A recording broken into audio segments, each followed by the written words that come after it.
জয় হিন্দ দোস্ত, নমস্কার। আমি উত্তম, আপনারা দেখছেন উত্তম রিয়াকশন।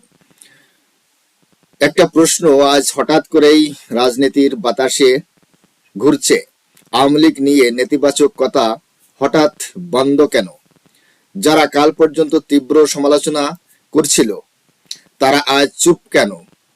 ভেতরে কি কোনো বড় সমঝোতা হচ্ছে, নাকি এটা ঝড়ের আগের নীরবতা? বন্ধুরা, আজ আবারও Sajjad Kadir and the legend YouTube চ্যানেলের ভিডিও নিয়ে আপনাদের মাঝে হাজির হয়েছি। আর আজকের ভিডিওর টাইটেল হচ্ছে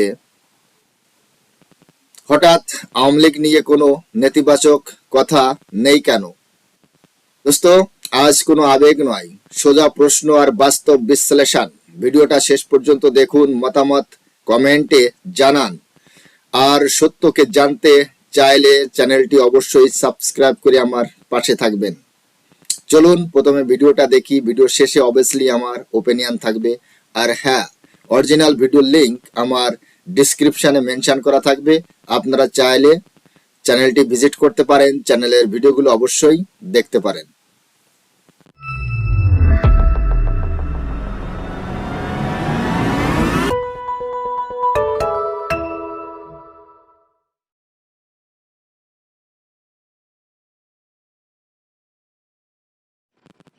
প্রিয় দর্শক, সাজ্জাদ কাদিরের শুভেচ্ছা নিন। এই মুহূর্তে আপনাদের সামনে কথা বলতে এসেছি। প্রথম বক্তব্যে আওয়ামী লীগের বিরুদ্ধে কোনো কথা নেই। প্রথম কোন বক্তব্যে, কার বক্তব্যে? আপনারা জানেন যে আজকে 25শে ডিসেম্বর বিএনপির ভারপ্রাপ্ত চেয়ারম্যান তারেক রহমান প্রায় দেড় যুগের কাছাকাছি সময় পরে, 17 বছর পরে বাংলাদেশে এসছেন। এবং বাংলাদেশে এসে তার দীর্ঘ অপেক্ষার পরে তার একটা বক্তব্য শুনলাম, এবং পরেও অনলাইনেও শুনলাম, একাধিকবার বক্তব্যটা শুনেছি। তাতে বেশ কিছু ইতিবাচক বিষয় আমার কাছে চোখে লেগেছে পর্যবেক্ষক হিসেবে। সেগুলো আপনাদের সঙ্গে কথা বলতে চাই। তার আগে দেখি যে তারেক রহমান দেশে ফিরলেন। এই মুহূর্তে যে রাজনৈতিক দলগুলো আছে এর মধ্যে প্রধান তিনটি রাজনৈতিক দল, যাদেরকে ডক্টর মোহাম্মদ ইউনূস সদা সর্বদা ডাকেন যে কোনো সংকট পড়লে: বিএনপি, জামাত, এনসিপি। বিএনপির প্রধান নেতা দেশে ফিরলেন, কিন্তু তাকে এয়ারপোর্টে কিংবা 300 ফিটে যে স্থানে তার সংবর্ধনার আয়োজন করা হয়েছিল সেখানেও এনসিপি কিংবা জামাতকে যেতে দেখা যায়নি। তাকে শুভেচ্ছা জানাতে বা স্বাগত জানাতে যেতে দেখা যায়নি। তবে সোশ্যাল মিডিয়ায়, ফেসবুকে জামাতের আমির ডক্টর শফিকুর রহমান তারেক রহমানের আগমনকে সুস্বাগতম জানিয়েছেন। আবার এনসিপির আহ্বায়ক নাহিদ ইসলামও তার দীর্ঘ স্ট্যাটাসে তারেক রহমানের আগমনকে স্বাগতম জানিয়েছেন। শফিকুর রহমান 2 লাইনে স্বাগত জানিয়েছেন। যাই হোক, এটি গেল একটা বিষয়। আরেকটি বিষয় যে তারেক রহমানের যে বক্তব্য শুনলাম, তাতে তিনি বক্তব্যের শুরুর দিকেই আমাদের মহান মুক্তিযুদ্ধের কথা বলেছেন। গত 1.5 বছর যাবৎ আমরা যে মুক্তিযুদ্ধের বাংলাদেশকে উল্টো পথে যেতে দেখছি, মুক্তিযুদ্ধের স্মৃতিচিহ্ন, স্মারক ভাঙচুর করতে দেখছি, মুক্তিযুদ্ধকে ভুলিয়ে যেতে দেখছি, তখন তারেক রহমানের দল বিএনপিও কিন্তু খুব একটা সোচ্চার ছিল না। কিন্তু সাম্প্রতিক সময়ে তারেক রহমান দেশে আসা এবং দেশে আসার আগে থেকেই লন্ডন থেকে তিনি মুক্তিযুদ্ধ নিয়ে কথাবার্তা বলছেন, এবং আজকের বক্তব্যেও তিনি মুক্তিযুদ্ধ নিয়ে কথা বলেছেন। এবং তিনি বলেছেন সবাই মিলে দেশ গড়বার কথা বলেছেন। যে বাংলাদেশের স্বপ্ন দেখে একজন মা যেমন তার সব সন্তানকে সমানভাবে দেখেন, তারেক রহমান ঠিক তেমন একটা ইঙ্গিত দিয়েছেন যে সবাই মিলে দেশ গড়বেন।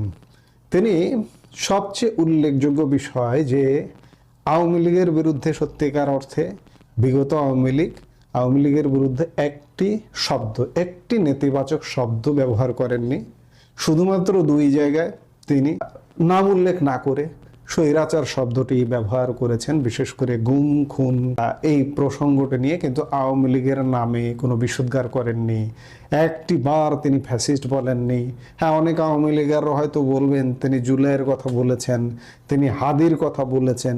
হাদির কথা বলবেন, জুলাইয়ের কথা বলবেন, কারণ জুলাই হাদি তাদের উপর ভর করে তারেক রহমান দেশে এসেছেন। এবং আমরা বলছি, সবাই বলছে যে চরম মৌলবাদী শক্তির হাতে দেশ চলে যাওয়ার থেকে তারেক রহমানের এই মুহূর্তে দেশে আসাটা খুব জরুরি ছিল। এবং তারেক রহমান তার বক্তব্যে কিং মার্টিন লুথারের একটি বিখ্যাত উক্তি আই হ্যাভ এ ড্রিমের আলোকে তিনি বলেছেন আই হ্যাভ এ প্ল্যান। এবং তার একটা পরিকল্পনা আছে, দেশ গড়ার পরিকল্পনা। তিনি আল্লাহর কাছে দোয়া চেয়েছেন এবং আওয়ামী লীগ নিয়ে আরেকটা কথা বলেছেন, বিশেষ করে পরোক্ষ ইঙ্গিত দিয়ে। তিনি আসলে সরাসরি না বললেও পরোক্ষ ইঙ্গিত দিয়ে বলেছেন যে খালেদা জিয়ার সাথে কি হয়েছে বিগত 15, 16, 17 বছরে আপনারা জানেন, এতটুকুই। কিন্তু সবচেয়ে উল্লেখযোগ্য বিষয় যে আওয়ামী লীগ নিয়ে তিনি সরাসরি একটি নেতিবাচক কথা বলেননি। এটি আমি আমার জায়গা থেকে, আপনারা যারা আওয়ামী লীগ করেন, আওয়ামী লীগের যারা বিএনপি করেন, তারা তাদের মতো করে কথা বলবেন, আওয়ামী লীগেররা আওয়ামী লীগের মতো করে কথা বলবেন। আমি যতক্ষণ কোনো একটা রাজনৈতিক দলের সরাসরি কর্মী নয়, যতক্ষণ কোনো একটা রাজনৈতিক দলে সরাসরি যোগ না দিয়েছি, ততক্ষণ পর্যন্ত তো আমি সেই দলের এজেন্ডা বাস্তবায়ন করব না। আমার শক্তির জায়গা স্বাধীনতা, মুক্তিযুদ্ধ, এর বাইরে এবং মুক্তিযুদ্ধের পক্ষে যারা কথা বলবে আমি তাদের জন্য কথা বলবো। কেউ যদি ভালো করে ভালো বলবো, অবশ্যই বলবো ভালো কথা। কারণ তারেক রহমান খুব ভালো, এটি অবশ্যই ইতিবাচকভাবে, তার আগমনটা ইতিবাচকভাবেই দেখতে চায়। এবং তারেক রহমান সামনের দিনগুলোতে বেশ কিছু সমস্যার মধ্যে পড়বেন, বিশেষ করে জামাত এবং এনসিপি যতই তাকে ফেসবুকে স্বাগত জানান না কেন, সরাসরি না যান, তারা কিন্তু ভবিষ্যতে তার জন্য, তিনি যদি ক্ষমতায় যান, ক্ষমতায় যে যাচ্ছেন এটাও স্বস্তির নয়। কারণ সব দলের অংশগ্রহণে অবাধ, নিরপেক্ষ, সুষ্ঠু নির্বাচন নয়, একটা একপাক্ষিক নির্বাচন, একটা পাতানো নির্বাচন। এবং ক্ষমতায় তিনি ইতিমধ্যে চলে গেছেন, নির্বাচনটা না করলেও হয়। আমি আজকে আরেকটা বক্তব্যও বলেছি যে যেভাবে তাকে প্রোটোকল দেওয়া হলো, তাতে প্রধানমন্ত্রীর প্রোটোকল তিনি আজকেই পেয়ে গেছেন। জাস্ট একটা আনুষ্ঠানিকতা, 12 ফেব্রুয়ারি ইলেকশন হবে, তিনি ক্ষমতার মসনদে বসবেন। এবং ক্ষমতার মসনদে তিনি বক্তব্যে যে বলেছেন যে সবাইকে নিয়ে কাজ করবেন, এই সবাইকে নিয়ে যদি কাজ না করেন, উগ্রপন্থী, ধর্মীয় উগ্রপন্থী, তাদেরকে যদি প্রশ্রয় দেন, তাদেরকে দমন করতে হবে প্রয়োজনে। দমন না করলে তারা কিন্তু সাপের ফনা তুলে বসে আছে, ফোঁস করে ফোঁস দিয়ে দেবে। আবার আওয়ামী লীগ কিন্তু বসে থাকবে না। আওয়ামী লীগ আজকে নেই, আওয়ামী লীগ অবশ্যই সংগঠিত হবে। এবং আওয়ামী লীগের এই যে আজকে আওয়ামী লীগ ছাড়া তারেক রহমান নির্বাচন করে ক্ষমতায় যাচ্ছেন, এটা কিন্তু তারেক রহমান ক্ষমতার জন্য একটা রিস্কি ম্যাটার। আবার সেই একপাক্ষিক নির্বাচন, একটা অবৈধ সরকারের অধীনে একপাক্ষিক নির্বাচনেই তিনি প্রধানমন্ত্রীর মসনদে বসবেন। মসনদে বসতে পারেন, কিন্তু ক্ষমতা কতদিন এনজয় করবেন সেটি একটা ব্যাপার। একদিকে জামাত বাধা হয়ে দাঁড়াবে, বিরোধী দল যদি জামাত হয়। আবার জাতীয় পার্টি যদি নির্বাচনে যথাযথ সুযোগ পায়, তাহলে জাতীয় পার্টি বিরোধী দল হতে পারে, এটি একটা ব্যাপার। আরেকটি জিনিস যে আওয়ামী লীগ বসে থাকবে না, আওয়ামী লীগ আসবে। তারেক রহমানের উচিত হবে জামাতকে যদি অন্যায় করে দমন করা, মৌলবাদী শক্তিকে অন্যায় করে দমন করা। আবার আওয়ামী লীগের যে রাজনীতি বন্ধ করে রেখেছে অন্তর্বর্তীকালীন সরকার অবৈধভাবে, আপনি একটা পাতানো নির্বাচনে ক্ষমতায় আসুন, কিন্তু আজকে আওয়ামী লীগের বিরুদ্ধে কোনো নেতিবাচক কথা বলেননি। একই সাথে প্রত্যাশা থাকবে যে আওয়ামী লীগের রাজনীতি উন্মুক্ত করতে হবে, ওপেন করতে হবে, নইলে জামাতের ঠেকায় ঠেকে পড়ে যাবেন, আওয়ামী লীগের ঠেকায় ঠেকে যাবেন, নিষিদ্ধ করে রাখুন তারপরেও ঠেকে যাবেন, এবং আন্তর্জাতিক শক্তিও আপনাকে ঠেকিয়ে দেবে। পূর্ণ মেয়াদ তো দূরের কথা, কয়েক মাসের মধ্যে ক্ষমতা থেকে বিদায় হবার প্রস্তুতি নিতে হবে। কাজে আজকে দেশের যে পরিস্থিতি করে দিয়েছে এই অন্তর্বর্তীকালীন সরকার, দেশের 12টা বাজিয়ে দিয়েছে। অর্থনীতি, ব্যবসা বাণিজ্য, শিল্প সব ক্ষেত্রে ধস নামিয়ে দিয়েছে। এই ধস থেকে দেশকে বাঁচাতে হলে, ঐক্যের বাংলাদেশ করতে হলে এবং সব মানুষকে নিয়ে কাজ করতে হলে, সব মানুষের প্রধানমন্ত্রী হয়ে উঠতে হলে, সব মানুষের, এই কারণে বলছি, আপনি আওয়ামী লীগ সহ 14 দলকে যদি বাদ দেন, আপনাকে 50% মানুষকে বাদ দিয়ে 50% মানুষের মধ্য থেকে নির্বাচন করে ক্ষমতায় আসতে হচ্ছে। এবং এই 50%-এর মধ্যেও কত পার্সেন্ট ভোট কেন্দ্রে যাবে সে ব্যাপারে সন্দেহ আছে। 10 to 50% যেতে পারে। অর্থাৎ একদম সাজানো গোছানো একটা পাতানো নির্বাচনের মাধ্যমে ক্ষমতায় যাচ্ছেন। খুব খেয়াল, নইলে সত্যিকার অর্থে চালাতে তো পারবেনই না, পরিস্থিতি ভিন্ন হবে। আমরা প্রত্যাশা করব যে তারেক রহমান, অতীতের অনেক নেতিবাচক ঘটনা আছে, আপনার নাম ভাঙিয়ে, আপনার দলের নাম ভাঙিয়ে, বিশেষ করে 2001-06 আমলে বাংলাদেশের নেতিবাচক ইতিহাস বাংলাদেশ জানে, বাংলাদেশের মানুষ জানে। বিরোধী মত কিভাবে দমন করেছেন আপনারা, সেটিও বাংলাদেশের মানুষ জানে। এই যে বিশেষ করে আওয়ামী লীগের আমলে আপনারা দমন পীড়নের শিকার হয়েছিলেন কেন? দমন পীড়নটা আপনারা শুরু করেছিলেন। 21শে আগস্ট গ্রেনেড হামলার কথা বারবার চলে আসে, কিংবা ভারত বিরোধী কার্যক্রমের কথা বারবার চলে আসে, জঙ্গিবাদের উত্থানের কথা বারবার চলে আসে। বাংলা ভাই, শায়েক আব্দুর রহমান, কিংবা সারা বাংলাদেশের 500 স্পটে বোমা বর্ষণ, এগুলোর কথা বারবার চলে আসে। দুর্নীতিতে অনেকবার চ্যাম্পিয়ন, 5বার চ্যাম্পিয়ন হওয়ার কথা চলে আসে। কাজেই ওই সব নেতিবাচক জায়গা থেকে শিক্ষা নিয়ে আপনি একজন সাবেক সেনাপ্রধানের সন্তান, একজন সাবেক প্রেসিডেন্টের সন্তান, একজন সাবেক প্রধানমন্ত্রীর সন্তান, আপনার ব্লাড কিন্তু ভালো হবার কথা, আপনার জাদ্রের ব্লাড হবার কথা। সেই জায়গা থেকে অতীতের যে নেতিবাচক কর্মকাণ্ডগুলো ছিল, ভুলগুলো ছিল, সেগুলো থেকে শিক্ষা নিয়ে যদি আগামীর বাংলাদেশ ইতিবাচক ধারায় ফেরাতে চান, তাহলে এগুলো নিয়ে পরিষ্কার একটা ধারণা, আন্তর্জাতিক সম্পর্কের জায়গায় ক্লিয়ার থাকতে হবে, বাংলাদেশের মৌলবাদী শক্তি সম্পর্কে ক্লিয়ার থাকতে হবে, এবং দমন করতে হবে মৌলবাদ। এই যে আজকে যেভাবে উত্থান হয়েছে, সেগুলো দমন করতে হবে, এবং সব দলের রাজনীতি ওপেন করতে হবে, আওয়ামী লীগ সহ সব দলের। আপনার বাবার ইতিহাসের কথা মনে রাখুন।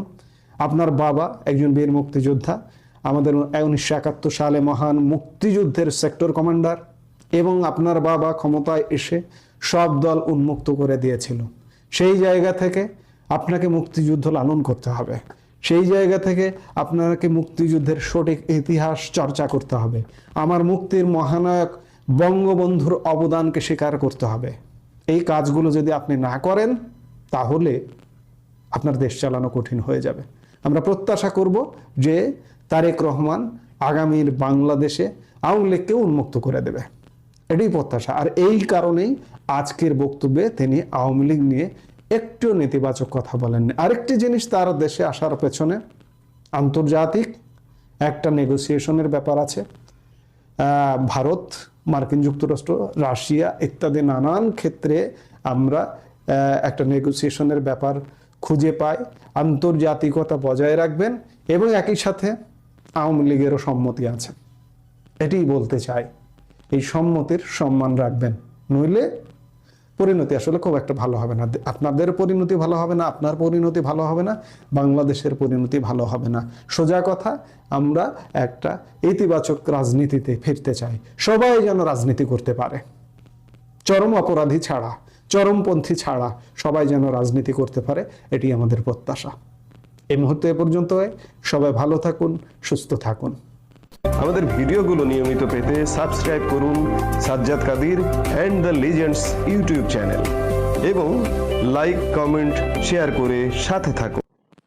তো ভিডিওটি এখানে শেষ হয়েছে। দেখতে পেলাম তারেক রহমান গতকাল বাংলাদেশে ফিরেছেন। তিনি যেভাবে জনগণের সাথে কানেক্টিভিটি করেছেন, তাতে আমরা অবশ্যই বুঝতে পেরেছি যে আগামী প্রধানমন্ত্রী জনাব তারেক রহমান হতে চলেছেন।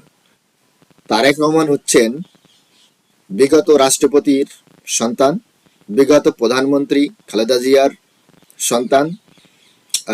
তিনি বর্তমান সময় বিএনপির ভারপ্রাপ্ত চেয়ারম্যানের দায়িত্বে রয়েছেন।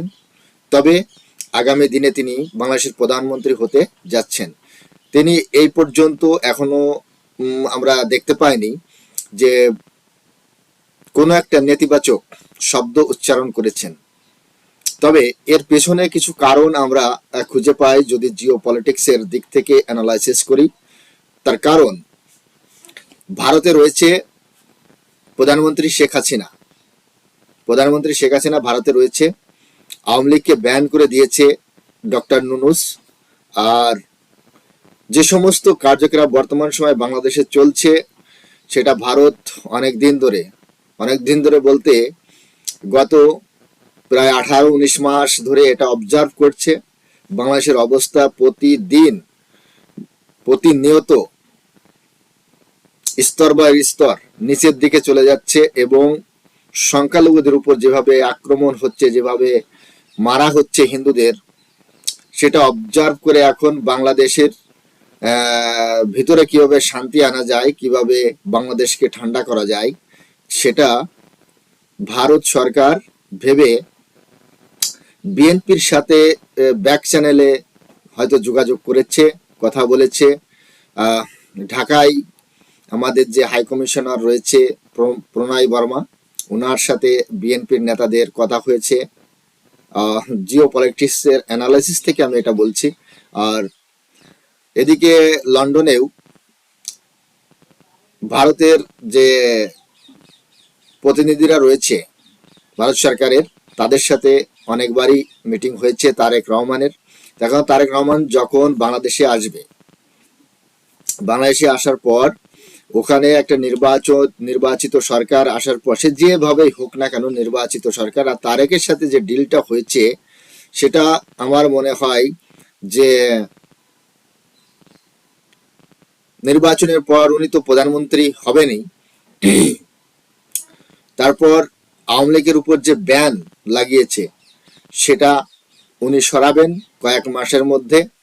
আওয়ামী লীগের যত নেতা বাইরে রয়েছে তারা দেশে ফিরবেন, তারা দেশে ফিরে আবার রাজনীতিতে সক্রিয় হবেন। তবে এবার আওয়ামী লীগ আবার নতুন করে গঠিত হবে, সে সুযোগ আওয়ামী লীগকে দিতে হবে। আওয়ামী লীগের ভিতরে যারা ভ্রষ্টাচার ছিল, যারা করাপশন ছিল, তাদেরকে ছাঁটাই করে আবার নতুন করে গ্রাসরুট থেকেই আওয়ামী লীগকে আবার কাজ শুরু করতে হবে। প্রধানমন্ত্রী শেখ হাসিনা সেটাই ইঙ্গিত দিয়েছেন, আমরা মিডিয়ার মাধ্যমে যেটা জানতে পারলাম। আর কোনো একটা নির্বাচিত সরকার না আসা পর্যন্ত বাংলাদেশের শেখ হাসিনাকে পাঠানো ভীষণ একটা টাফ হয়ে যাচ্ছে। তার কারণ কোন একটা সরকার আসলে সে বাংলাদেশের ভিতরে যে সিচুয়েশন সেটা কন্ট্রোল করতে পারবে, পুলিশ বাহিনী কাজ করতে পারবে, সামরিক বাহিনী কাজ করতে পারবে, এবং প্রধানমন্ত্রী শেখ হাসিনার একটা যে সিকিউরিটি ব্যবস্থা রয়েছে সেটাও হবে। আর এই যে সোকল্ড যে কোর্টে যে প্রধানমন্ত্রী শেখ হাসিনাকে ফাঁসির আদেশ দেওয়া হয়েছে না, এটাও বদলাতে হবে বিএনপির, এটাও বদলাতে হবে। এরকম একটা চুক্তি হয়েছে হয়তো ভারত সরকারের সাথে বিএনপির, না হলে তারেক রহমান এত সহজে বাংলাদেশে ফিরতে পারতেন না। তো বন্ধুরা, আমরা যেটা দেখলাম যে তারেক রহমান যখন বাংলাদেশের ওনার যে সাপোর্টার রয়েছে তাদেরকে যখন সম্বোধন করছিলেন, তখন তিনি কিন্তু খালি দুটি শব্দ উচ্চারণ করেছেন, স্বৈরাচার। এই জন্য বলেছেন যে ওনাদের যে লিডার ছিল, যারা অন্যায় করেছিল, তাদেরকে ধরে শেখ হাসিনা জেলে ভরেছিল, তাদেরকে শাস্তি দিয়েছিল, এবং ওনার যে পিতা বঙ্গবন্ধু শেখ মুজিবুর রহমানকে যারা করেছিল, মানে হত্যা করেছিল, তাদেরকে তুলে নিয়ে এসে ফাঁসি দিয়েছিল। তারা তো সবাই জামাত ইসলামের লোক ছিল, তারা তো সবাই জামাত। কিন্তু তারেক রহমানের সামনে এখন বিশাল একটা টাফ সিচুয়েশন রয়েছে। তিনি প্রধানমন্ত্রী হওয়ার পরে তাকে দুই দিক থেকে বিবেচনা করতে হবে। প্রথমত হচ্ছে বাংলাদেশের ভিতর আইন শৃঙ্খলা ঠিক করতে হবে, এবং যারা ধর্মের নামে রাজনীতি করছে, যারা ধর্মের নামে মানুষকে হত্যা করছে, এদেরকে শায়েস্তা করতে হবে, এদের প্রতি কঠোর অ্যাকশন নিতে হবে। আর আওয়ামী লীগকে আবার বাংলাদেশের রাজনীতি করার সুযোগ করে দিতে হবে, এটা অবশ্যই করা লাগবে। তো বন্ধুরা, আজ এই পর্যন্তই। রিয়াকশন ভিডিও সম্পর্কে আপনাদের কেমন ধারণা সেটা কমেন্ট সেকশন লিখে অবশ্যই জানাতে পারেন। চ্যানেলে নতুন হলে চ্যানেলটি সাবস্ক্রাইব করে বেল আইকন অন করে অল করে রাখবেন পরবর্তী ভিডিও নোটিফিকেশন পাওয়ার জন্য। অলরেডি যেসব বন্ধুরা চ্যানেলটি সাবস্ক্রাইব করে আমার ইউটিউব পরিবারের সদস্য হয়েছেন তাদের প্রতি রইল অসংখ্য ধন্যবাদ। সবাই ভালো থাকুন, সুস্থ থাকুন। দেখা হচ্ছে পরবর্তী রিয়াকশন ভিডিওতে। সবাই নমস্কার, জয় হিন্দ, বন্দে মাতরম।